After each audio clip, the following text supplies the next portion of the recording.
Could it be more true? Hello, welcome to the From Wargamer. I'm my your host. mouth to your ears, this is Honest Wargamer on Stream Streak 125. Yes, I believe so. Excellent. Today we're going to be talking about the data sheet of all our points for GHB because that's obvious come out by now. Oh, wait. Nope. Checking show notes. That is incorrect. We're talking about Shit. you. Excellent. Okay. Even better. There we go. Hello, everyone. Yeah, welcome to the show. 125. This is Dayton from Party of the Allpoints. Here he is. Look how gorgeous he Morning. is. He got up incredibly early to be on the show. So blessings, salutations, and thank you for doing so. Appreciate that. And this is just going to be a riot because he's a gent, and I have really enjoyed the very quick friendship that I think I've developed with him over like 3 weeks. Lovely man, and we're going to basically be talking to Dayton, find out about Dayton. He's a multi-platform gamer, so there might be all sorts of things to learn and find out about that. But also Twitch chat, how are you? Pete Pratt, I see you're still in bed, and that's after organising a Age of Sigmar event yesterday, a socially distanced one in Northern Ireland. I see that Archie still didn't win anything. You don't know Archie Dayton, but you'd like him a lot. He is, he's a trier. Which I would like to say I think I would probably like anyone that watches this show. I think it's a certain character that appreciates you and doesn't just get mad and walk away. Yeah, I think there's a certain level of thick skin available to the Honest Wargamer crowd, which does work.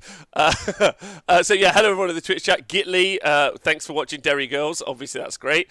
Welcome to Learn Trade Play. Dan Don't Masochist potentially. T-Man Cash, thanks for subbing. Thank you for everyone on the podcast. Please stay hydrated. And Patreon guys, couldn't do it without you. There we go. That's all of our technical things out of the way. Dayton, how are you? Mamdare Do also. we stand for the national anthem? Is that something we do on this show? Which national anthem? The Canadian national anthem, obviously. What is the Canadian national anthem? Is it Tattoo? Oh my god. No, but there is some God language still in there. I believe they're trying to remove. I'm not sure. Or into the Canadian national anthem? Yes. I honestly don't know. I don't know what's in it. I think the English national anthem I thought was Three Lions on a Shirt. I'm not sure if that's the case. Ren and Stimpy did a really good rendition of God Save the Queen. Really? Yes. I love Ren and Stimpy. Also, Scott B, thanks for subscribing. Love you too, Dan Don't. So you are Canadian, is that correct? Yes, I am now joining your long list of amazing Canadian content creators. Val Heffelfinger, obviously, is still waiting for a kid. I texted him last night. And what we got? We got Pete the Falcon. We got Scary, that's graced your presence. And Tristan. Yeah. Darren I keep forgetting Darren Tristan's from so close to the States. It's borderline. And then it's obviously Darren. We got Dan. You got and Jim Vassell, I believe. Yeah, Budtastic guy. Budtastic? Budtastic Yeah. is Canadian? Huh. Yeah. I think he's a Mennonite, or he knows what a Mennonite is. I'm not sure what any of those are. But there are loads, and also Peter the Falcon, of course. Yeah, I mentioned him. Can't forget him. Oh, okay. He's an amazing gentleman. It's hard to get the whole grasp of him listening to a podcast, but once you meet him in person and actually get to talk with him, he's like an underground gamer. He's unflappably fun as well. Yeah, he strikes me as somebody, if you meet him in a back alley, he's either going to assist you with a hug or he's going to beat you to the ground and steal your wallet. He has both those sides. He has a very strong energy. But like when you meet him, you're like, you could be evil, but you're choosing to be good. Yeah, it's powerful built like energy. A badger. I'm expecting bad things from you, but you're actually smiling. So okay, we'll go with that. You're a nice guy. I guess it's like when you watch one of those films or TV shows where someone is hugging like a bear or like a lion, and then you're like, "Oh no, don't hug the lion." The lion gives you a cuddle. Yeah, You're like, at some point you die. Anyway, you're Canadian. Whereabouts are you based? In British Columbia. Okay. Which is I'm an hour away from Montana and 15 minutes away from Alberta. BC is a really weird place. It's very large. Go on. You continue. Sorry. like I'm also a union rep as well, and I'm negotiating a contract. And to go to negotiations, I have to drive 8 hours. It's still in BC, but I drive out 8 hours to go meet people and then drive back. So that's where I catch up on all the podcasts. It's all Wow, the driving. that is far. And That I'm is 3 hours far. away from like a nearest game of 40k or Age of Sigmar. That you don't play yourself against yourself.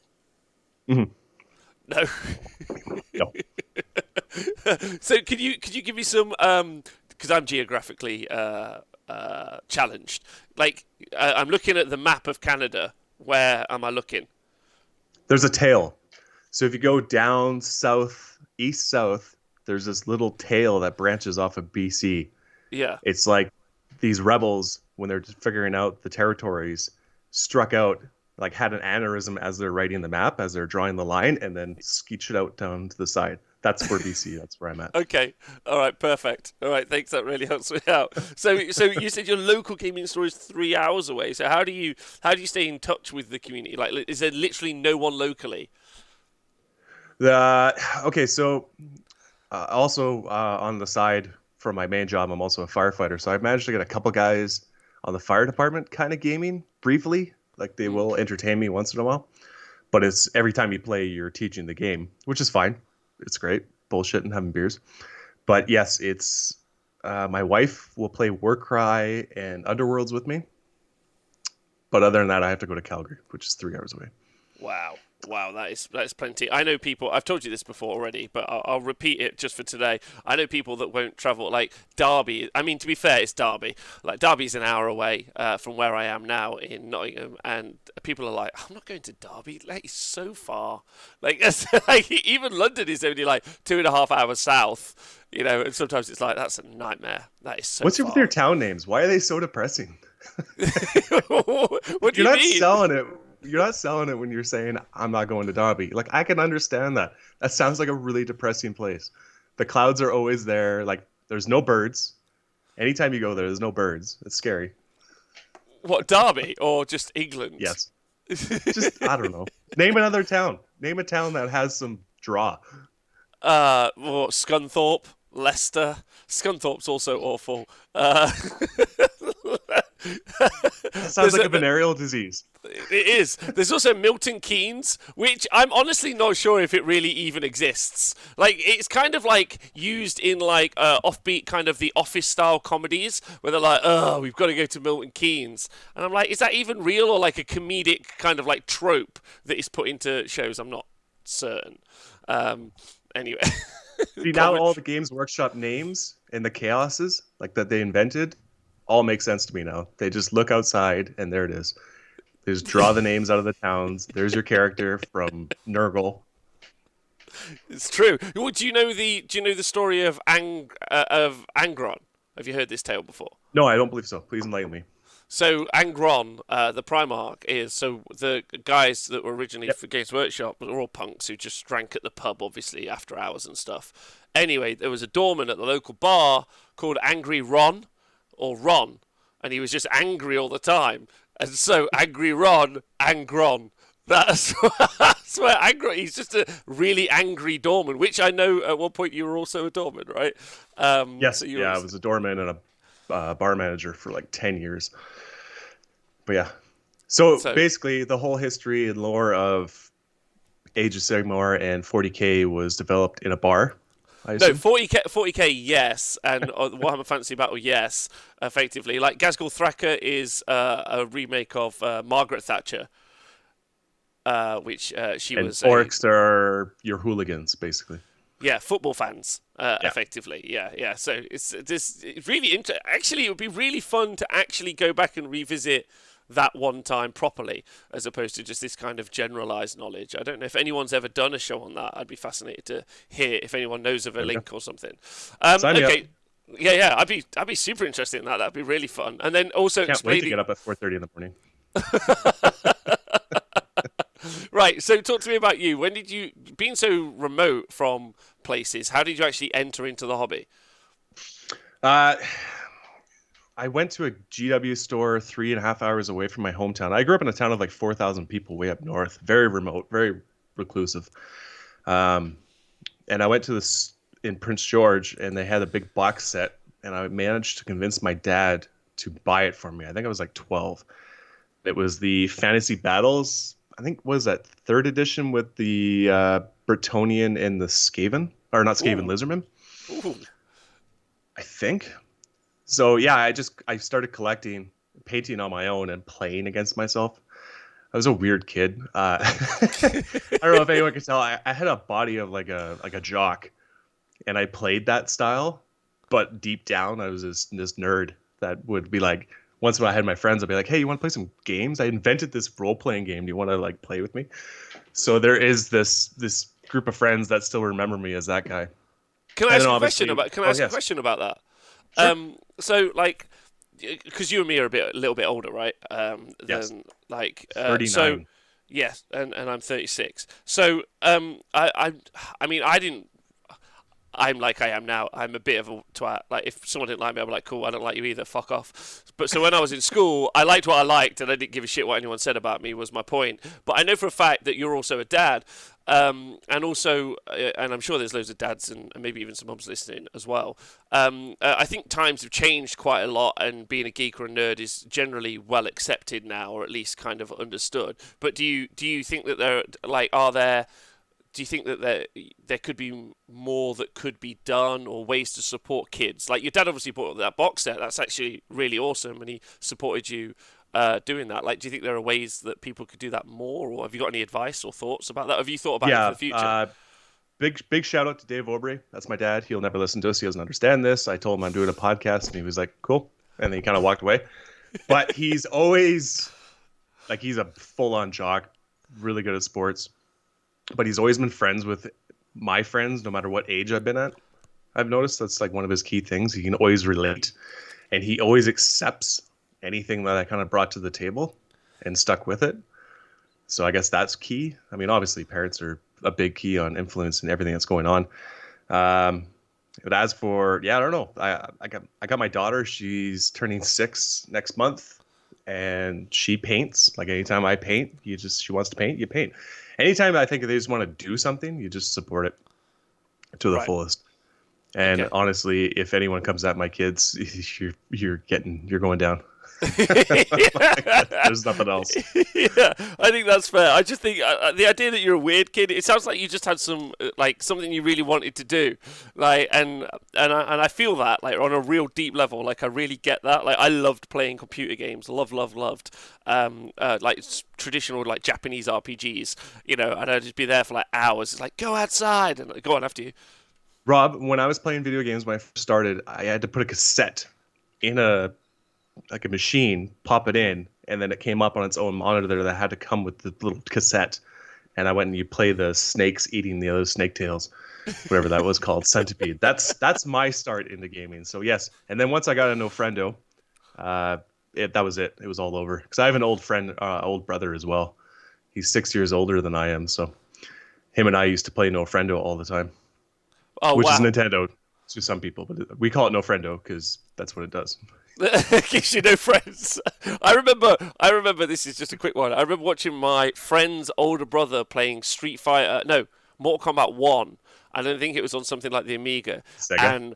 And I think because it had discs. Because the thing is they would do a fight, so like a 3 round match, and then in order to load the next match, they would have to put in another floppy disk. And it would take like 5 minutes. And I remember like the awe of watching them do the fight, and then like 5 minutes later, them do another fight, and I was like, "Oh my god, we are living in the future. This is." Oh yeah, that was it. Like, can there be anything better than this? It's not going anywhere else. This is it. They've reached peak. Yeah. Anyway, yeah, there is some real boomer energy going on this morning. Thanks, Stone here. I agree. All right, so you got into Never, it, and never face a beaver. Beavers are scary. so did you? So was fantasy always your first love? Is that did you do the classic thing where you got out of gaming for a while, or like Yeah, I think once I left high school, like I bought Space Marines as well. It was the Space Marines versus Orcs set. So I had those all painted, and it came with its own like cardboard terrain that you like made and set up, which was awesome. Any terrain for a kid is they get right into it, right? Whatever helps the immersion because it yeah. doesn't take much for a child's imagination. But so I had all that stuff in my closet, and I didn't really get to play anyone, so I didn't really understand. But I was always a guy that collected all the books. Like I never got to play the games because none of my friends were really into it, but I always read about it and paid attention and carried on.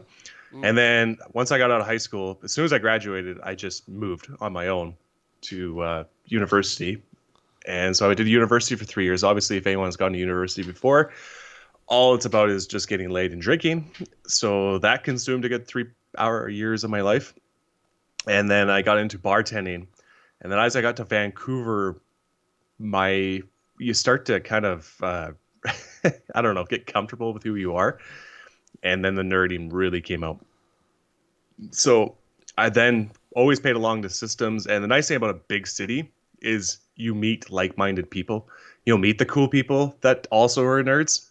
I think that was the biggest transition for me, was trying to find someone that's socially adept to be able to have a conversation and still play games. So that was big. And then probably about 4 years ago, I started collecting. I painted around my wife and stuff, and she understood. She knew what she was getting into, and I just was like, "That's it. I'm gonna play in a tournament. I'm just gonna go full balls." So I didn't really play the game a whole lot, and I just went to a tournament, and it was awesome. There's tons of cool people, and that was it. I was hooked. That's But it was really interesting, 40K that actually. I generally went into. Yeah, I'll ask more about that. But that's actually really interesting that almost not years to finalize a dream, but it took a long time for that to be actualized. Or did you feel that? Did you wish you'd have started earlier, or was it at the right time sort of situation? Yeah, I mean the system now is pretty awesome for both.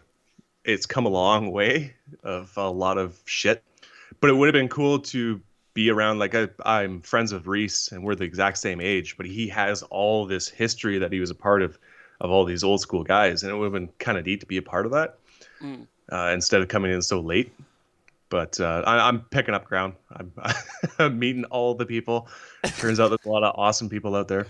Loads, Um, loads. And also, talking about awesome people, Tokyo Police Club drummer Greg says, Hi, Dayton.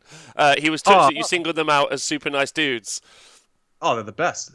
Tokyo Police Club is a great Canadian band. Turns out the lead singer, I think, plays 40K.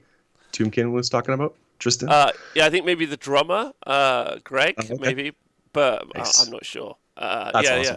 That is awesome. That is awesome. It just adds a level of awesome. Like, why are you not listening to these guys? They're great. Yeah, I can't wait for a lot of the very famous celebs who do secretly play Warhammer or collect it at least. Like Ed Sheeran does. I know So that. there's another topic, right? Because you're getting with D&D being a big thing. Mm. You're getting all these actors and famous people that are coming out and being like, yeah, I like what's Civil Henry there? Yeah, Henry He's Cavill. Yeah. Grapple, yeah. See, I can't pronounce. Don't see if once a word goes past 3 letters, there's difficulties. Anything 3 letters or less, I'm a proficient master. Well, I think also all of these guys do have publicists, and if they look at Games Workshop prices and stock at this point, they'll be like, actually, do you know what? Maybe there's something here. But we'll anyway. So Make it evil, Rob. Don't make it evil. It's uh, amazing things coming out. They're going to accept it for it. So yeah, obviously, it brings everyone else out too. yeah, you're right. No one wants to see the wizard, do they? Let's just all run down the yellow brick road, have a nice time. I want to go where the red brick. Where did the red brick road go? Was there two roads? I honestly Yeah, didn't like know in the that. beginning, there was a spiral, right? Like it Oh starts off as a yeah. spiral. There's a red, and then there's a gold. So Maybe where did there's the red one go? additional DLC or expanded universe. Oh my god, It can't just wait for the yeah. goes to a furry convention. That's why they don't talk about it. Yeah, loads of witches just doing all the flying, yeah, yeah. Anyway, so you entered the tournament. Did you feel like Oh, I've asked you that, I guess. So was it like, okay, I'm here, this is great, or was it like, wow, I've been missing this, I can't wait to do this quite a lot, sort of a situation? Like, where did you Yeah, fall? it sold me, right? Uh, I had 3 games. I was playing Necrons, so I won one game and lost two. But I met some really good people, and it was just a lot of fun to throw the dice. And you know, I I always tell this with people. So I play a lot of board games as well. I look outside and I got like 164 board games. Wow. My wife keeps a catalog to remind me every time I purchase one. But anytime I talk with people, I'm like, we can talk and bullshit and have a beer, but why can't we have something in front of us as well while we do it? Like I hate staring at TV when I have friends over or anyone else because it's like your phone, right? It just loses the conversation and no one pays attention. But board games, like you get a more interaction with the person because you get on two fronts, right? You get the social and then you also get the mind battle as well. Yeah, I actually really mirror that point. I actually had this conversation, but days ago. I'm not sure about you. It's not that I can't have conversations with people. Like while we're talking now, I'm just doing a bit of painting. I'm not really paying attention to the painting overly, just painting in the lines. Hook and pin, what? Yeah, big shout out, Hook and Pin. Um, but I do tend to find that I need a distraction. That's not quite right, but like it's nice to also do something while you're talking. And this came up because of a conversation I was having where I was saying, actually, it would be really nice if while me and this person were having these longer, in-depth conversations, if they wouldn't mind, if they didn't think it was rude, if I built some hobby or did some painting while I also talk. Because if you sit me down to paint or build some models, I could talk to you for like 12 hours straight. But if you asked me to sit and stare at you for an hour long, and like, like after a while, I'll start to get a bit fidgety. I don't know if you feel the same, but I generally again, if you're doing a job, like you're working on a house, like you're doing something, it just feels very natural to do something and talk at the same time, not just sit and talk. Yes, it's called ADD. First step is recognition. Yeah. But I was like, to mirror on that point, I mean, it was in negotiations. So when we got the company's proposals and we're working on our counters, I go upstairs to the hotel room and I come down with my zombie dragon and in my paints, and I just start painting while I'm talking, right? Because I can still come up with language and do all that. And then it was pretty funny too, because I put a picture of it on my Twitter account, but I go to grab beer at the liquor store and I come back and my business rep, who is like 65 years old, he looks like a garden gnome, really funny guy. He's got a paintbrush and he's got my fucking dragon and he's painting it now. So I saw that picture. I saw that picture. Yeah, I come in. I'm like, what do you? He's just like, oh, I just thought I'd paint while we were doing it here. You obviously have something to do, so. He was painting the skulls, so it was fine, and he was actually painting them the skull color. So good on him. His paints were a bit thick, but whatever. He'll learn. Yeah, he will learn. We'll get Duncan on the show again to tell him. Yeah, I think that's one of the maybe a big change in us as a society is recognizing that is doing things at the same time. And I agree with you. I think playing games is one of my favorite. It's a great vehicle for meeting people and talking to people, right? Like you sat across from someone, and also tournaments are good because I don't know who I'm going to play or meet, so I'm forced to make friends, which is fun because you're like, oh, cool, we're going to get to meet you, which is awesome. Yeah, we have to, or else you walk away from the table, which I've done once. I've done that once at LVO last year. I think LVO last year was probably my worst experience for opponents. I met like one good one out of the six, playing 40K, not Age of Sigmar. Be that as you will. But you only met one of six. That was good. That was like a stand-up guy, and he pounded my shit in. But it was a good experience because he was fun. It was Space Marine meta. But I had a guy show up with a shit list, and he was being an asshat right off the bat. And I was like, no, that's cool. You can have it. I walk away, and I drink beers, and I watch my friends play. Because there's better ways to spend 3 hours than pushing minis against a guy that you don't even like. I couldn't agree with you more. My friend Joe Purcell, Average Joe we call him because that's the best he is ever at Warhammer. He said it's your hobby and it's your time. Like if you're gonna have a shit time for 3 hours, just walk away and have a good time for 3 other hours. And I couldn't agree with that more. I don't think. I really like mirror that sentiment. Yeah. Absolutely. Do you ever think it's based on the person, not the list that you play, or would you walk away from a list where you're just like, do you know what, this is going to be a terrible time? No, like I said, the one really good guy who's from, I wish I remember his name because I like doing shout outs for people that actually deserve recognition for being a good guy. Yeah. He's from Portland and he was in the military. You find when you play in the States, you meet a lot of the guys that have served. Like military gets really drawn to miniature wargaming. Go figure, right? It's in the title. And he was amazing. Like we had a blast. We were talking everything else, and he like demolished me by turn 2. like his list was just a really tough list for me to counter, and everything went right for him. But I still remember that experience because it was great. And then I went and played an Englishman who made the trip, and I did the same thing to him. So I just destroyed him. So he did not take it as well as I did. I hate that, like when you're playing somebody and you're kicking them in and they start going quiet and like the social awkwardness starts to develop. You're like, oh, like I'm sorry. This is like I'm trying to make this fun for you. And then you start like commenting like when they start rolling well, you're like, yeah, and then you roll bad, you're like, no, like things are going your way, but it's like pandering to them. So maybe you shouldn't do that because it's making them feel worse. Now you're treating them like your daughter or your son. Yeah, I get that completely. Yeah, this macaroni pitcher totally looks like me. This is amazing. I do the opposite. This is complete shit. Sure, her skills need to improve. I do the opposite. I have done for a long while. I just initially I was like that, but now I'm just like, mate, I am kicking your ass. This is great. I just like drive it home, yeah, because I'm just like, if someone was doing the same to me, I'd be like, do you know what? That's fair enough, son. Let's go. Because it's the nature of the game, right? It's and sportsmanship is an important part of learning. I think.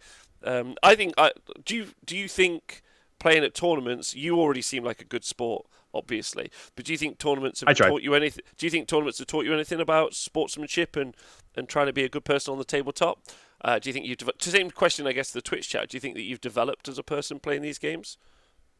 I mean, as you can tell by my manly physique, I did play a lot of sports growing up, so I always had that aspect to it, and I'm highly competitive for it. My family drove me to it, but so I think a big step for me is when I am getting my ass handed to me, is to stop myself from going quiet and focusing. You know what I mean? Like I can be drawn into the moment too much because of my competitiveness, and I need to kind of walk away from that and be a socially entertaining person as well for this opponent. Because as we know, this war game takes a lot of our efforts off of the table, and people put a lot into it. Thinking about it in the shower, when you're taking in the bathroom, writing lists, or doing phone calls to people saying they're going to be on a podcast. Most of that's done in the bathroom, by the way. So heads up. You got to acknowledge that and be a showman as well as the game itself, right? Like, don't make a shit experience for people. I think so, and I also think and if you're someone out there who's like, oh, I'm not very confident, I'd feel uncomfortable doing that. Like, I recognise that the best thing you can do is try a little bit harder. Not a little bit harder, try and do a little bit better than the day before or the year before. Improvement doesn't have to happen in leaps and bounds, just gradual, intended movement forward is all you ever have to do. Like, I'm a better person than I was in the past, and I hope to be a better person than I am now in the future. Or, depending on your opinion, a shittier person, based on how you view me as a person. We'll see. I imagine GW doesn't view you. You gotta split. You probably have that place split down the center of people that appreciate your honesty and people that are just like, this guy's out to fucking ruin us. I don't maybe, I'm not sure. At this point, I'm just gonna make Derry Girl memes on the internet and we got into that, by the way. My wife and I are 2 episodes in, and it's fantastic. Yeah. It's great. It's like a really socially awkward Gossip Girl. Like, it's real.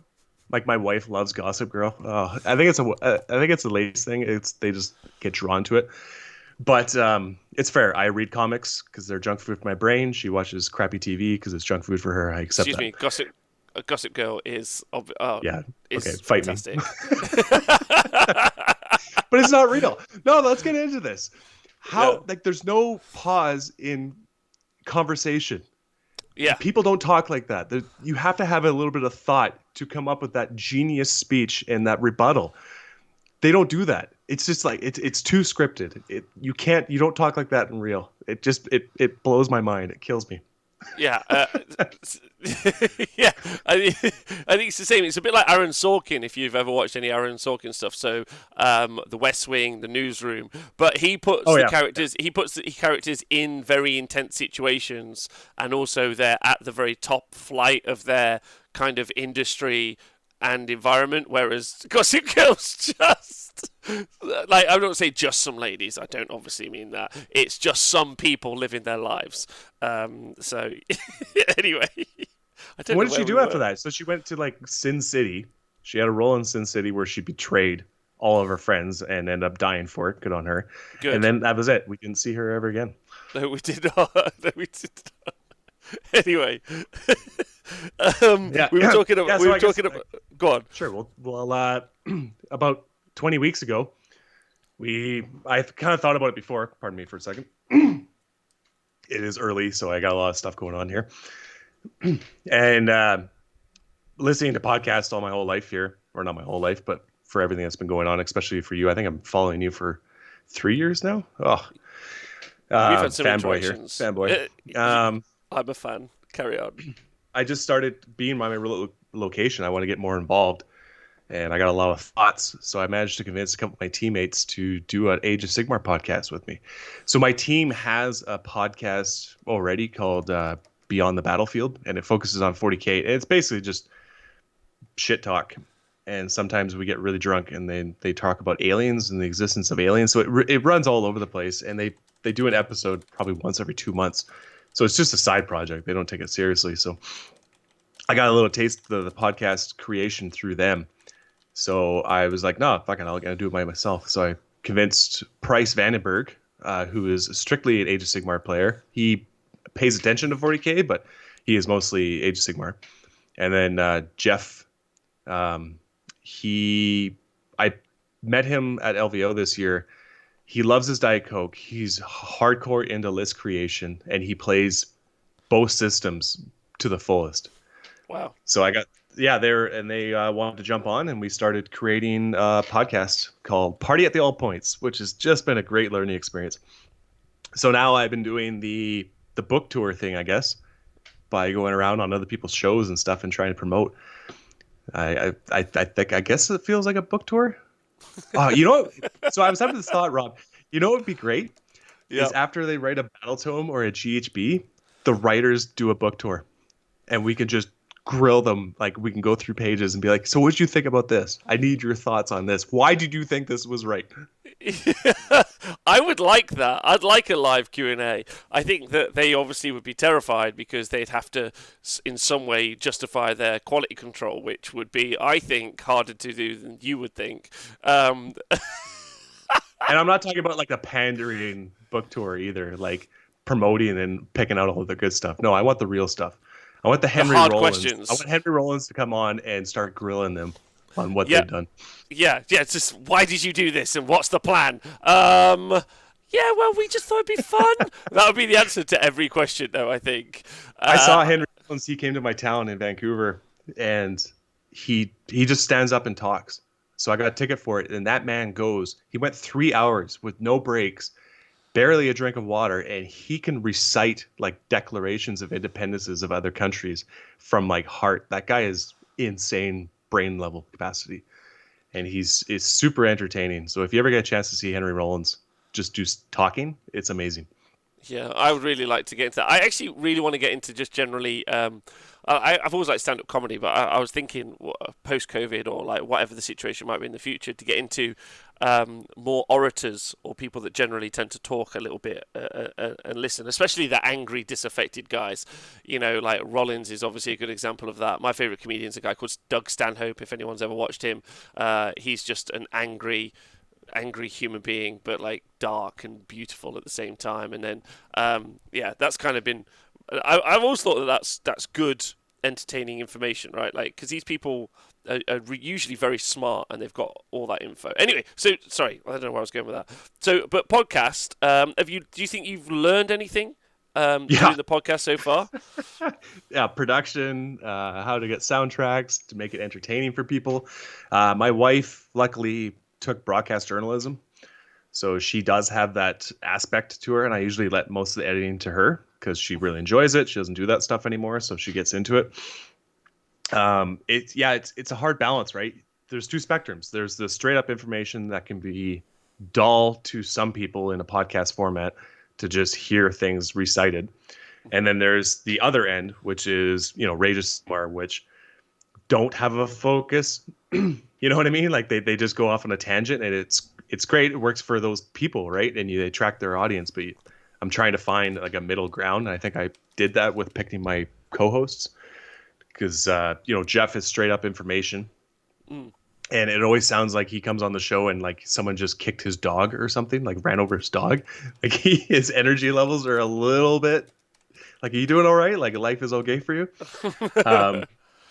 But then you got Price, who like you've met both of my co-hosts. Luckily, They're lovely, lovely. Yeah, Price is a really good guy too. Like I imagine he looks like a troll because his voice for radio is amazing, and his social, like he picks up on downs and he's able to carry the conversations.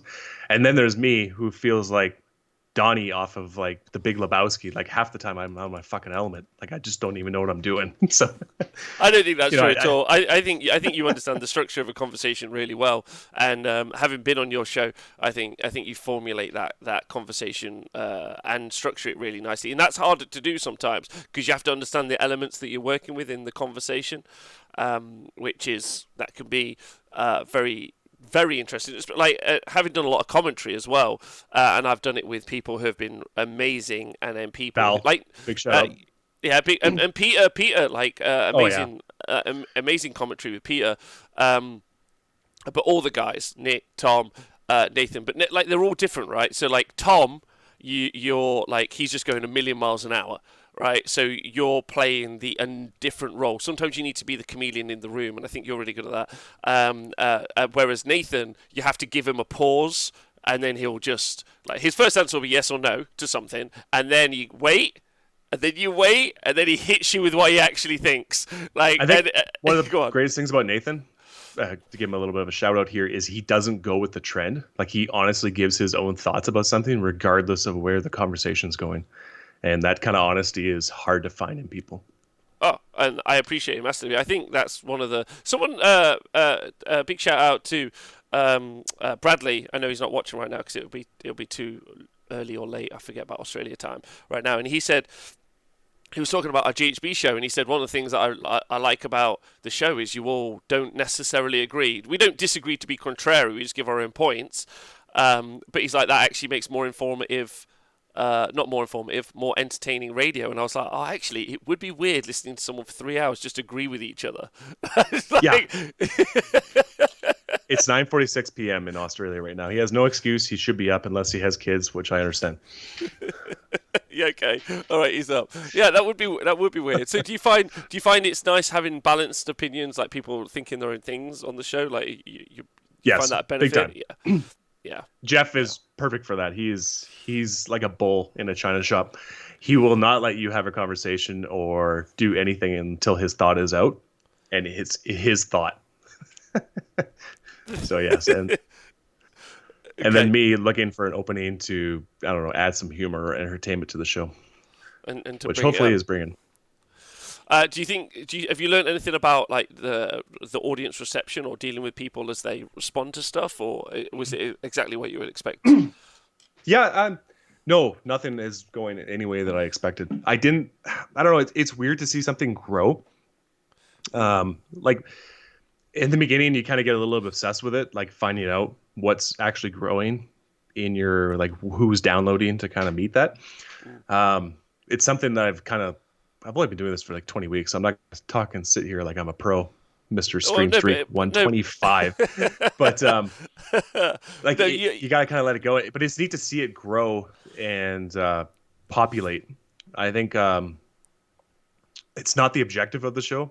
Like we're just honestly, it's just three guys that really want to talk Age of Sigmar, and it's just a bullshit session for the most part. Like show notes, I think I brought show notes to a couple, like 3 or 4, and that's mostly when the guest asks me for show notes. I'm like, oh yeah, professionalism. Yes, I got those things. Give me a second here, and I'll scribble in the back of a napkin and hand it to them. Joe Cryer, he needed show notes. Which is yeah, Joe does. He really actually does. Jacob requested show notes as well from Rage of Sigmar. I don't know why.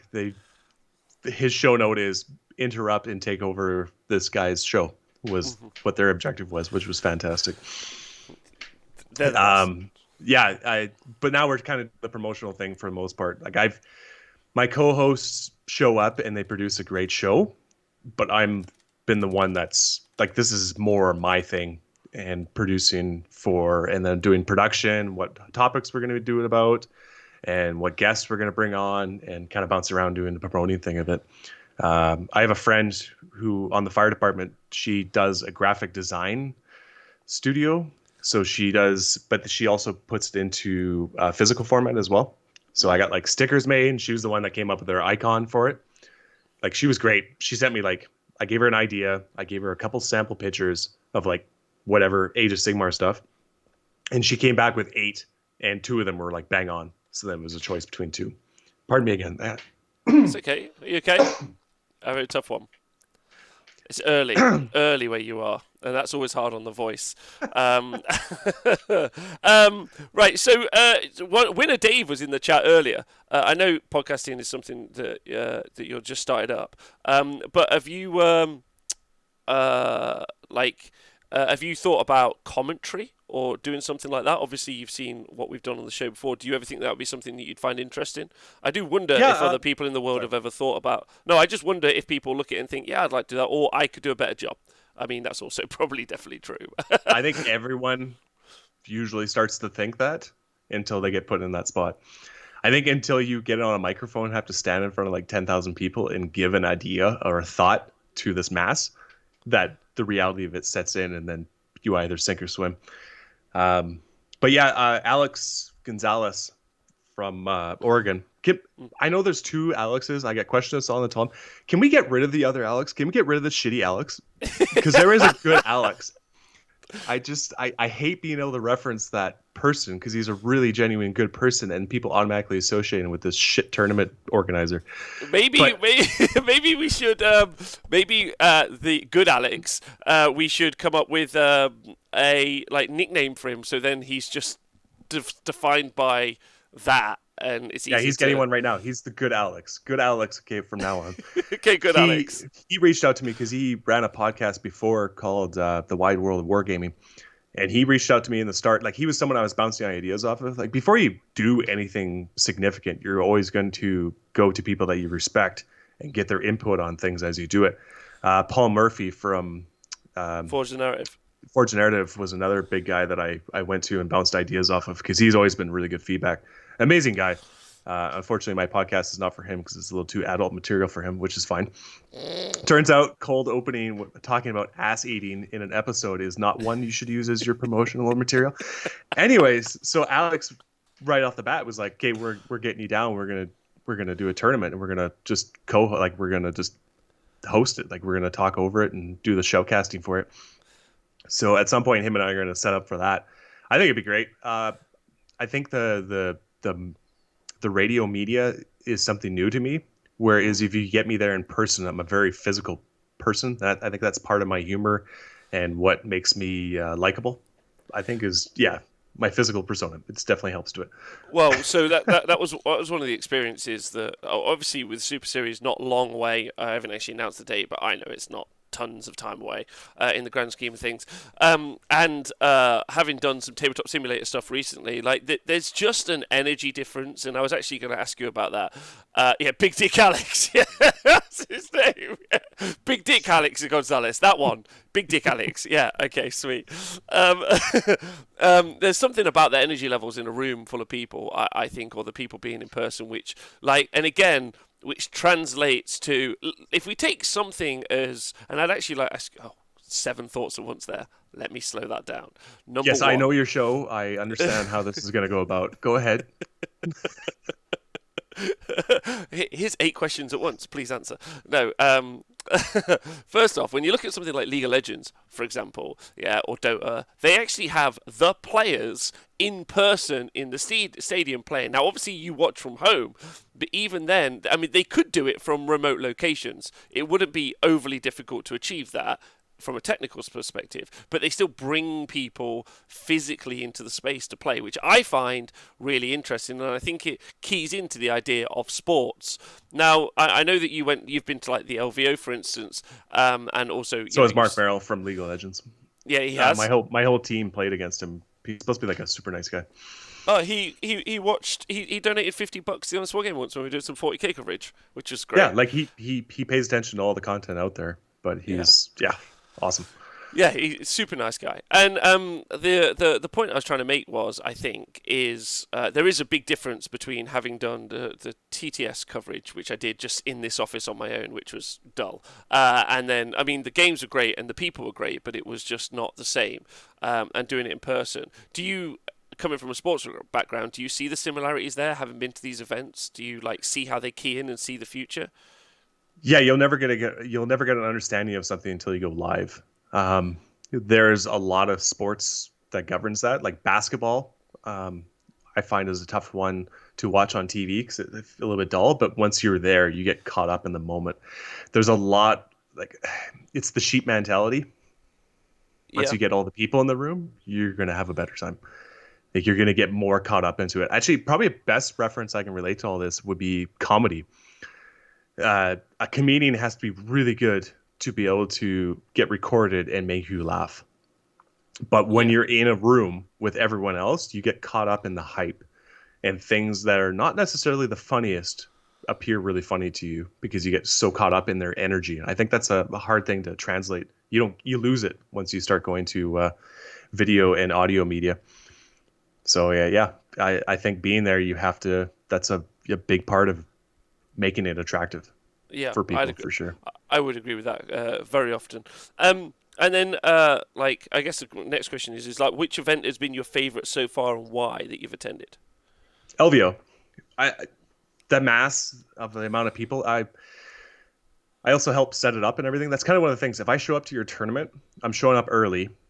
Hopefully, not showing up drunk. It depends. Um, Even if I do show up drunk, I'm gonna help set it up because I understand the difficulties of doing anything, especially like there's no money in any of this.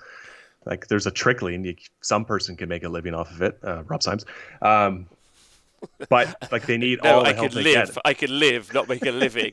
Those are two very different setups. Is that the same shirt you've been wearing all week? I think it has been. For 2 years. But like it's a really good way to meet people too, and I think that's kind of how I started out. Like my first time at LVO 3 years ago, 3 years ago now, yeah, 3 years ago, you just show up and start helping move tables and like BSing with. The biggest thing is anytime you meet people, like they're not like giants. Like everyone is a normal person for the most part, and they're open to conversation. And as soon as you show that you actually can bring something to the table before they even start talking to you, I think that gives you a big step up to meeting people. Help out wherever you can. Yeah, Sure. I think everyone who helps out an event organizer in any way is obviously a legend. I mean, even the guys, like, even when you're at the event and you know it's the end of the event and everyone just starts packing the tables up together as a group, I think there's like a recognition that no one's getting paid a lot of money, if they're getting paid any money at all, to make that Yeah, thing it's a heads up happen. that you're a decent person. It's like Yeah, returning your shopping cart. Like you have that option to push it another 20 feet and return it to the stall to make someone's job easier, but you choose not to because you're too busy. Like fuck that person. No, yeah. like be a decent human being. We need a lot more of that right now, for sure. Yeah, there's a load of there's a guy on YouTube who just goes, he spends like his Saturday just filming people and just making them feel like shit for not putting their shopping cart back. I love that guy. Be that guy when you're out there. So LVO, because of all the people, you think that was the crux for you? That was the winner. Yeah, I think it's just because it ties the social elements to the gaming. Like there's no I leave the convention and go somewhere else with my select group of friends or people that I just met. It's everyone kind of congregates in one big hotel, and it's amazing because you get all the aspects to it. A French I find themed that's hotel as well, which is a little odd. yeah, it's you know what's really odd? Walking through a convention with your minis in a tray in tight little gold spandex where you can see everything from this large man. I'm 6'3" in person, so quite large. And yeah, people just have so many questions for you. All these regular people sitting there at the casinos. It's pretty funny, pretty entertaining actually. Yeah, Yeah. um, yeah, I like the LVO. I really, really like the LVO. I've only been the one time, and I went there working, so it was I think it was probably a very different experience for me necessarily. But all the guys that run the LVO are really, really, really nice people. Big shout always to my Stream Street partner, not Stream Street, my Stream Team buddy Mariana. Big love to her. Oh yeah, she's great.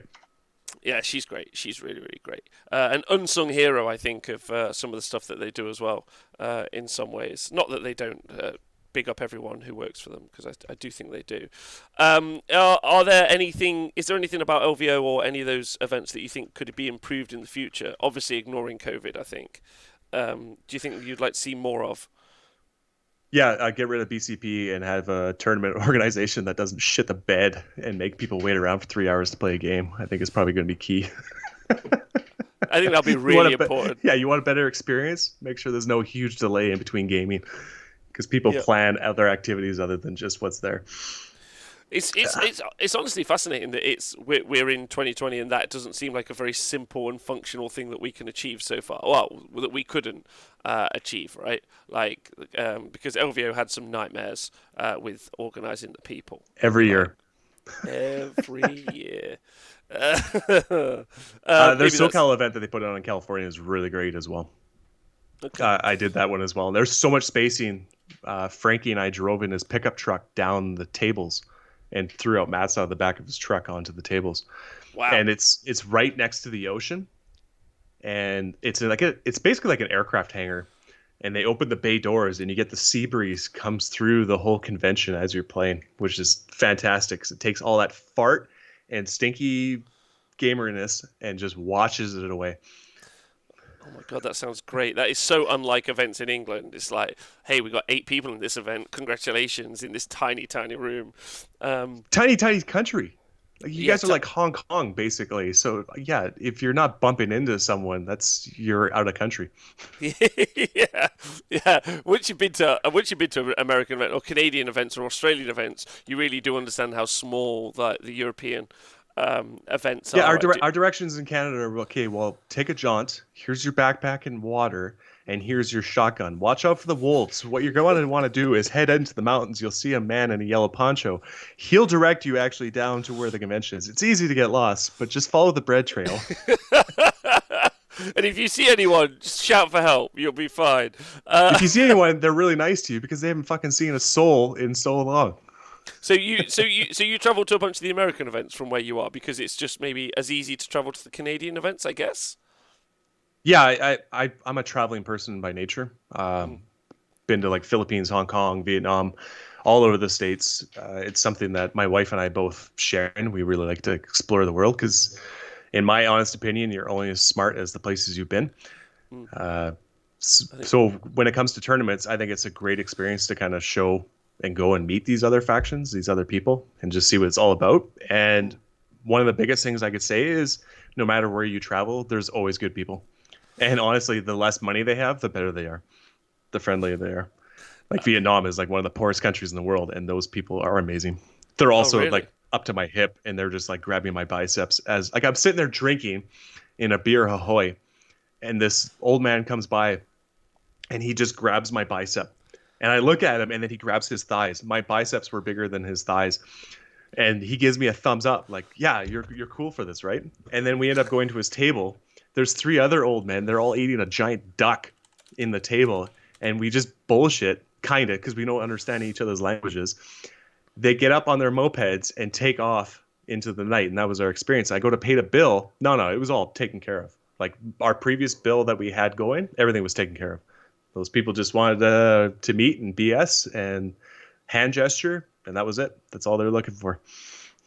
Wow, that's awesome. No, I agree with you. One of my favorite things about all of the coverage that I've done, even if I've ended up sleeping on a floor, having a heart attack, or whatever it might be, being 1,000 degrees, or like me and Nathan travelled to CanCon, not this year, last year. We travelled for 24 hours, and we were there for like 4 days, and then we travelled 24 hours back. It was horrific. If I actually think about it again, but also meeting people is just the best bit. It's just really, really great. So with not much time left on the clock, I guess a couple of questions. Of Obviously, new GHB. is out at the minute. We Oh, are we haven't going had to talk Age of Sigmar? well, we talk about Age of Sigmar, and 40k real quick. I'm guessing what are your takes, like, because obviously I know mine. Like, what are your takes on where Age of Sigmar is at and 40k is at the minute? Yeah, obviously we just recorded a show last night on GHB, and it's very minimal. I think we need the data sheets to see what other changes we're going to have. Hopefully, they make significant adds and cuts to salamanders. Yep. Obviously, Lumineth unfortunately won't get touched because they're too new. Everything I've been hearing from Alex has been playing Jeremy Vessier Big Dick against Alex. Lumineth. Yeah, Big Dick Alex has been playing Jeremy against Lumineth, and he's got stories to tell. They're a really tough one to fight, and it's there's a lot of bullshit in that army. Big shout out to Alex too. They got a new podcast coming out called In Your Phase. Ooh. So they broke up. They're no longer the wide world of wargaming, and they're starting their own thing. But I think Nurgle came out of it pretty good. There's some list generation that's now probably going through some Nurgle players' heads with those point adjustments because they're actually significant enough to include other elements that you may not. Hopefully, it doesn't just turn into more Blight Kings because that's not something anyone wants to play against or play with, I think. I'd agree with that. And Stormcast, I think Stormcast would be interesting to have some thoughts on now where they sit. And I believe that's going to be our next show with Jacob Barry. I think is going to come on. Oh, nice. Just Okay, Jacob good. Barry. Sorry, Joe. Can't bring you both on the show at once again. I've learned from my mistakes. Wait, so yeah, that's a great question, Bridges. Are we saying it? So Big Dick Alex is doing something in your phase. Yes, Big Dick Alex is going in your face with his Okay. big dick energy. Good. All right. Are you concerned that we haven't yet? And how do you feel about the fact Games Workshop haven't yet put out the PDFs for the updates that we're expecting? So, Price Vandenberg, who always grounds me on my tyrants, says they did it 2 weeks after the release date last year as well. Mm-hmm. So it's to be expected, I guess. But does that mean not that, on the app. that's right? The app should have been updated by now, but as a guy who plays both systems, I can understand that they're really trying to push 40k. They have the masses. They are the money generator. I think Age of Sigmar is doing well, but they're not producing the numbers that 40k does. So, they're a startup company. It's really tough for them to divert their resources to two systems at the same time. So, I think we just got to sit back and be patient, and what we get is what we get. And there you go. We've had a question in the chat. What armies do you play? So for 40k, I was a Necron player. I still got a big Necron army. I painted up a really sweet Tau army, but I never planned to play them. But I play Death Guard and Thousand Suns. So I am looking at, I got to paint some more Death Guard guys for the new list, because I don't know if you try to make lists in 40k, the new edition. There's more of a challenge, especially when you want to add in other elements. And then for Age of Sigmar, I'm a Fletcher Quartz player, Blister Skin. And I got Sylvaneth. Got to get that in there. Yeah. no Crystal Gore. I have only one Terrorgeist. But I have Sylvaneth as well that are gorgeously painted, like cherry blossoms, that I would love to get to the table, but I never will. And I'm sitting on a massive Daughters of Cain army that I probably should assemble and paint at some point. Okay. What is it that drew you to Flesh Eater Quartz? Dead. I love everything dead. Obviously, Necrons being the dead faction for 40k. Yep. Undead has always appealed to me throughout my life. You ever look at the psychology behind people that roleplay? There are those people that make a persona that they think like they wish they were. There's a lot of psychology. There's a lot of psychology behind people that change gender during role playing.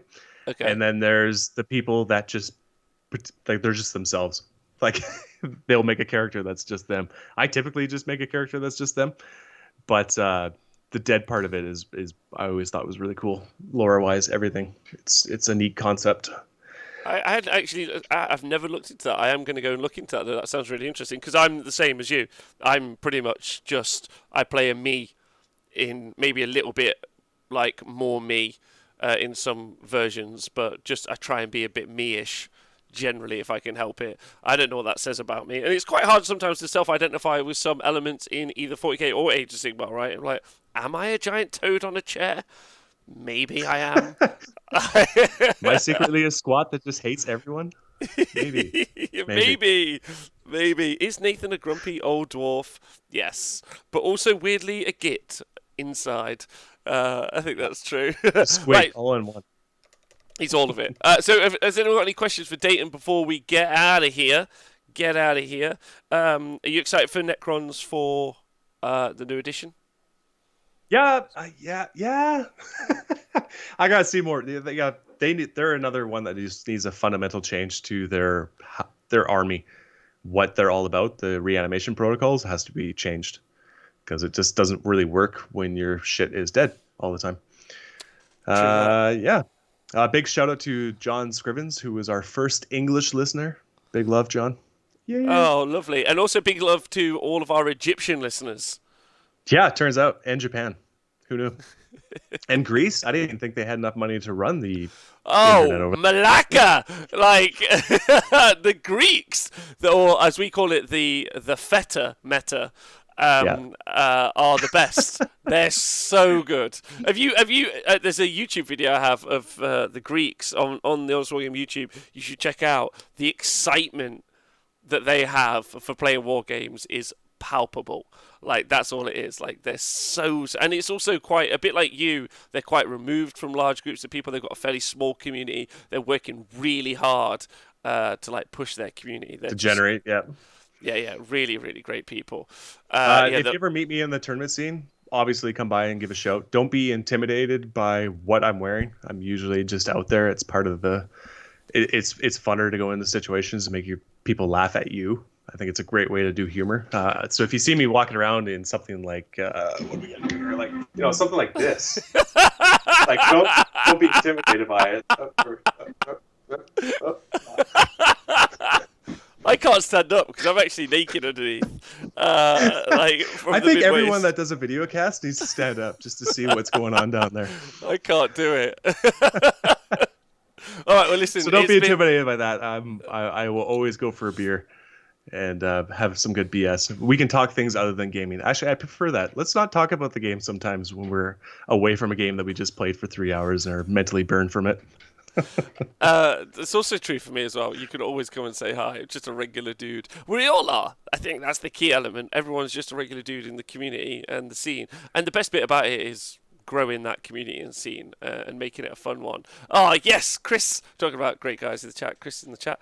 All right, well, Dayton, thank you. Obviously, I'll include, if you guys are listening to the podcast or the YouTube video, I'll include the link to Party Allpoints down below, so please. Much appreciated. Please do go check those guys out, especially if you're listening from some of the weirder necks of the wood, because I know for a fact that you're a big fan. Also, you can find Dayton on Twitter as @Mamdare, which I'll also include in the show notes as well. That's correct. There we go. Yeah, Mamdare. I'm known as Mamdare anywhere online. I don't think anyone else is stealing that away from me. I've been running that. That was like a randomly generated name from EverQuest, I think is how that started. And I just carried it forward. So, yeah. Well, have you got any, before we leave, do you have any shout-outs you'd like to make for anyone out there in the world? Obviously, John Scrivens, that was a big one. Everyone that's been following us, especially in British Columbia, the Down Under boy, or what a low-ranking family from Prince George. Those guys are amazing. They're up in a really rural area, and those guys are hilarious. I'm going to go visit them, actually, and bring my army with me, with my kids. So deal with that as you will. My army is the least of what I'm bringing to you. My kids will dominate you. Alberta, big scene for tournaments getting going. They're awesome. I'm just starting to touch into them a little bit. They've been fantastic. I'm planning on hitting an Age of Sigmar tournament at the end of August with them, actually. So, yes, in Canada, we can run tournaments now. It's still socially distanced, but we are opening. So, yes, that's what it looks like when a country does something right. Not to the extent of New Zealand, but yes. I mean, listen, just the only thing I've learned from COVID is vote in female leaders as quickly as you can. That's the only thing I've learned. And buy also from local stores. Buy from local stores for all your GW products. And also wash your hands. That's also a thing. All the time. Wear a mask. You know what? Fucking wear a mask. Step outside, anytime public area, wear a mask. If you're in a restaurant, for someone who's worked in that restaurant industry for 10 years, they don't make any money. They cannot afford to be sick. Wear a goddamn mask, America. Oh, sorry. I got specific there. Yes. America sucks. It's lovely. It sucks. I also forgot about Margaret Thatcher, so I'm actually wrong about actually wrong about that. Ignore. Oh wait, and also Teresa. Never mind. Right, let's leave. Anyone would like to listen today, and you should get to meet him, talk to him. He would love it. He's wonderful. Also, the rest of the guys on his show as well. Thank you everyone much who's joined us today. Any tips on getting into comparative AOS, Creator Guide, competitive AOS? Sure. There are loads and loads of tips. In fact, actually, if you'd like a more thorough guide than what I'm about to say, then you can go and visit Haywo Twitch, who's done a great bunch of YouTube videos that you can that can answer some of that. But if you want to get into competitive Age of Sigmar, you can look at the Age of Sigmar stats on the website. You can pick something off there. Probably the most easy answer right now is Skaven. Just go. Honestly, just go. Pick the army that you love. Throw something on the tournament. Get used to the tournament scene, because I think that is a big part of it. You got to be able to play with a bunch of people and mingle in that way, and then the competitiveness will start to come in once you get that one win. You'll start to look at your list differently and figure something out. I don't think anyone has like an answer for what list to bring, as it's a nice balanced system. But yeah, get used to the tournament scene. That's the big appeal, at least for me, at least. Yeah, agreed. All right, it's been a pleasure. Thank you so much. Podcast guys, stay hydrated. Patreon guys, thank you for supporting me and letting me do this. You guys are great. And also Twitch guys, of course. Owen, sorry again, Guernsey, Creator Guy, MJ Pegasus, T-Man Cash, thanks for being great. Look after yourselves, stay healthy, stay well, and we'll see you soon.